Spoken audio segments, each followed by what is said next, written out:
Mapapakanta ko. Good morning. Pasensya na. May background. May music background tayo. Napapakanta pa nga ako eh.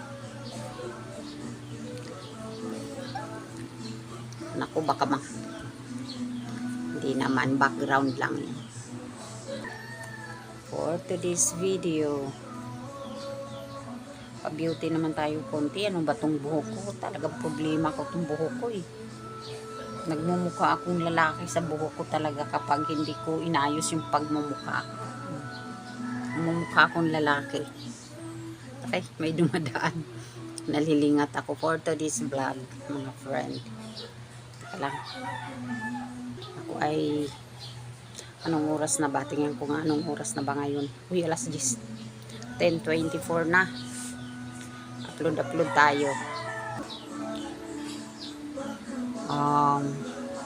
Ganda naman ang panahon sa ngayon.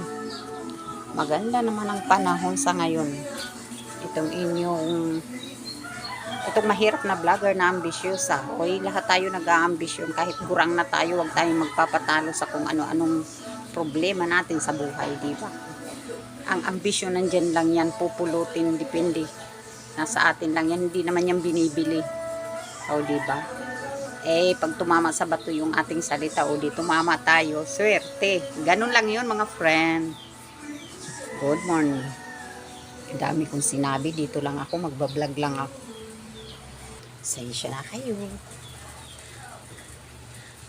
Walang asinsong buhay ng isang pobreng vlogger na ambisyosa. Ang dami na ng mga sinabi nila sa akin, pero ang ambisyosa ay totoo. Ang pobreng vlogger ay totoo. Wala tayong magagawa dyan. Basta ako yung nagbablog. Diba? Magsasaing ako, pero teka muna. Lalabas muna ako. Init. Magandang araw kaya ngayon. Diba? Kaninang umaga, madilim na. Hindi ko makita yung aking tsinelas. Kaninang umaga, madilim na makulimlim. Madilim na makulimlim. Hindi makalabas. Aray ko. May harang kasi itong pintuan ko. Yan o. Kasi si Sak. Diba? Inaakyat na yan ni Sak. Kaya hinarangan ko. Gusto ko pantaasan eh. Lalo pangit na. Init naman. Pasko na. Naku. Background lang yan. Sana hindi naman ang lakas ng background. Diyos Mariusep. Kantahin ko na lang kaya kaso hindi ko alam yung wording para hindi ako makopyright. Hindi pa. Sa music. Hindi naman ako paano ko i-adjust yung volume nito. Dito lang naman ako. Nagawan ko ng paraan baka sakali ma-adjust ko yung yung background kasi baka makaka-copyright talaga ito. Ang lakas pa naman.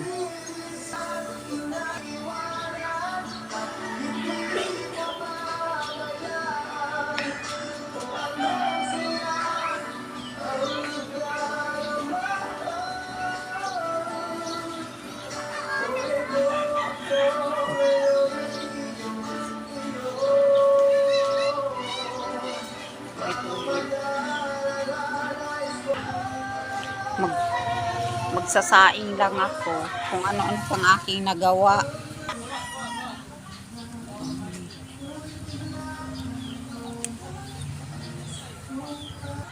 May nakikita ko sa aking camera o baka naman sa salamin ko lang ito. Para siyang may crack ba. Dito ako sa labas.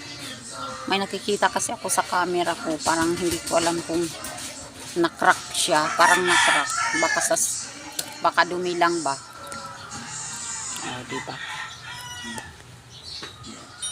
Dito ako sa labas ng vlog. Ako ay magsasaing lang.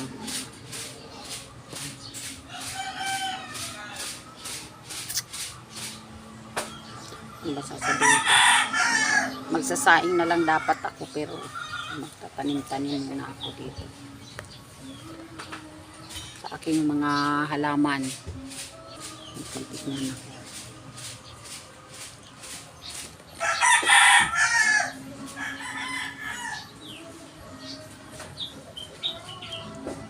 Aking mga halaman. Nilagyan ko yan ng fertilizer, pero walang bulaklak ko.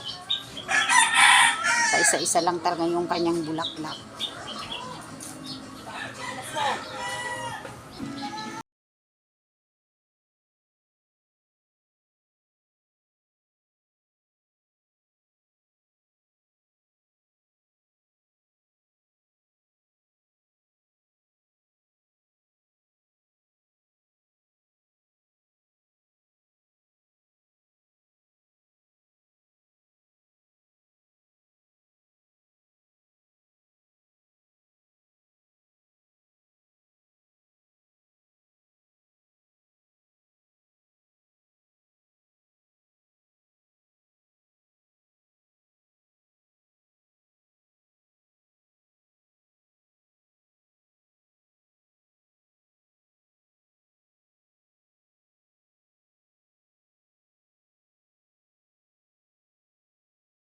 Ng background.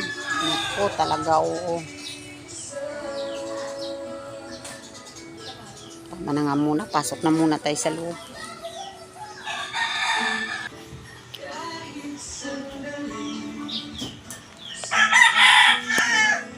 Init. Pasok na muna nga ako. Ay, hindi. May pupuntahan pala ako. Tanghali na, mag-alas 11 na. Pwede na akong pumunta. Maga pa naman para magsaing kasi bumili na ako ng ulam sa labas. Ng lutong ulam. Ito yung ulam namin. Binili ko. Lumpiang tugi. At saka dinuguan. Magsasaing ako. Pagbalik ko na lang. Diba? Para naman saan pupunta. Para naman saan pupunta. Alala ko lang mag-alas 11 na kasi tanghali na eh. Sandali lang naman yun. Sarap ng chinilas ko suta.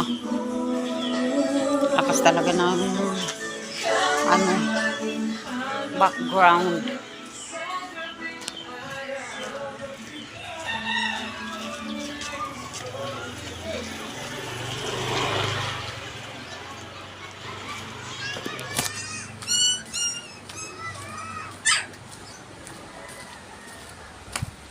Dito lang tayo sa likod. Mag-alas 11 na kasi anong oras na, Sabado ngayon. Puntahan ko lang si nanay ko. Kasi ano to? Sabi ko bakit may pula yung mga tsinelas. Knock knock.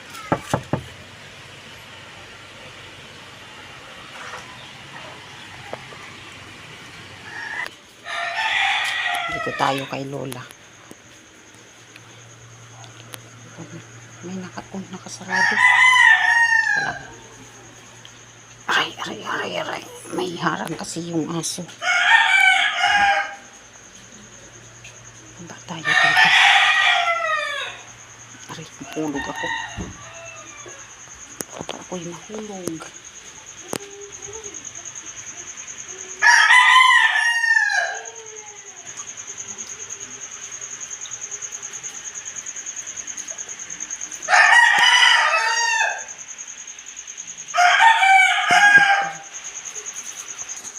Madilim dito.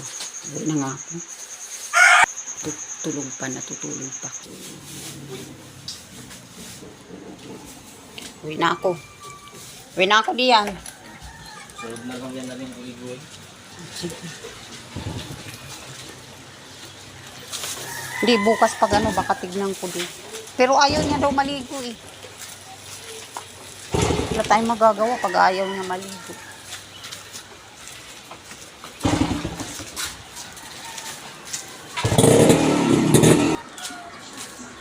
Hindi na nga. Diyan lang naman sa likod. Oh, diba?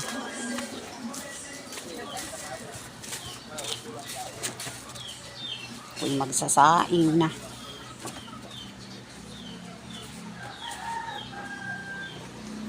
Dilim. Araw ng Sabado at ako ay nakapanglaba na. O, di ba? Nanlaba ako kagabi.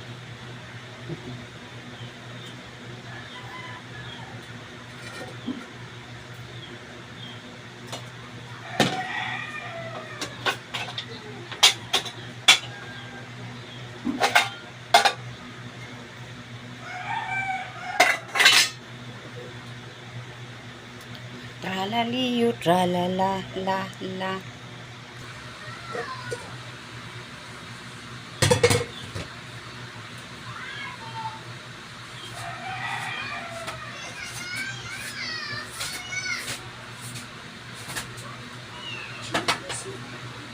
Saki boy.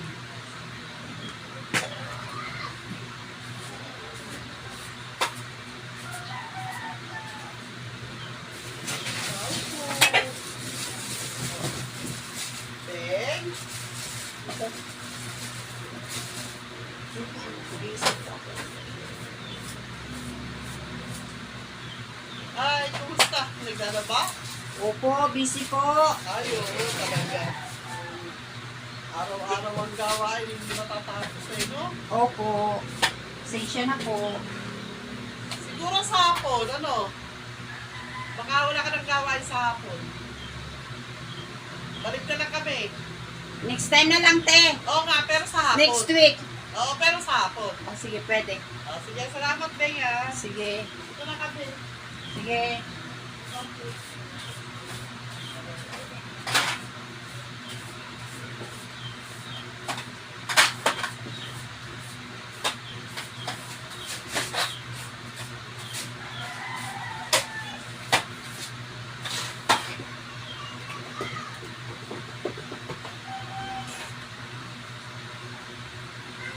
Mga, ano ba yun? Mga nag-preach. Jehovah's Witnesses ata.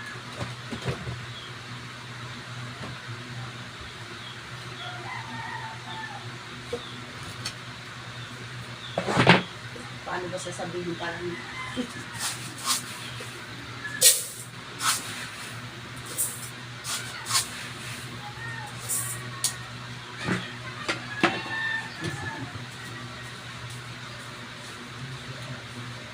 saan tayo sa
Tralali, tralala, la, la.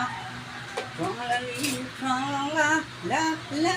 Tralali, tralala. Ay, nako. Hindi mo alam kung anong ating talent. Hindi ko alam kung anong talent. Hindi marunong sumayaw. Puro kaliwa ang aking binti. Ang kanta naman ay pakos, ang boses. O, hindi ba? Wala tayong mabubuong ano nito. Talent. Mag-vlog-vlog na lang tayo. Masigit ang bahay.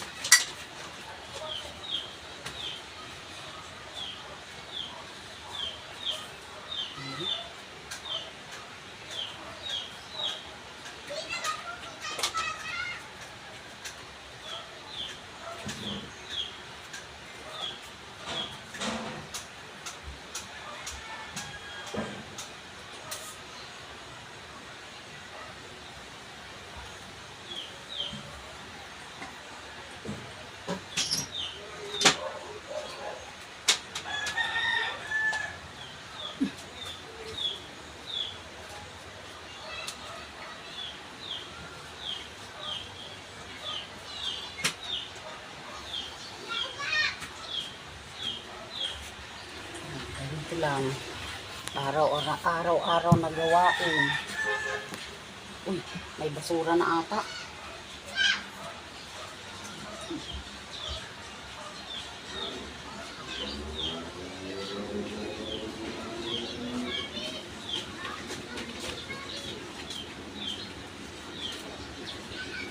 Basura yata ako. Ayan, balik-balik na yung saksi ni Jehovah's Witnesses. Ayaw ko naman mag-Jehovah. Pero balik-balik talaga si ate, no? Magpipreaching lang sila. Kaya nakapagsayang na ako. Init. Nakakatulong to. Parang nasabi ko na to sa vlog ko dito nakakatulong yung aking dingding para kahit papano hindi mag-reflect yung aking mga milasma sa mukha. Dahil hindi naman tayo nag-lipstick. Diba pagkagising sa umaga, wala tayong lipstick. So, hindi masyadong halata yung mga milasma na problema ko kung paano tatanggalin. Tumitingin ako sa online kung anong mga mabibili kung pwedeng ipalit sa aking ginagamit. Kasi ano lang yung ginagamit ko tawag dito. Nawawala sa ano ko. Scrub lang, scrub. Para siyang lotion. Ano ba tawag doon? Basahin ko muna Nabasa ko na. Doon sa babaw ng rip nakalagay. Cleanser lang siya. Diba? Mild cleanser.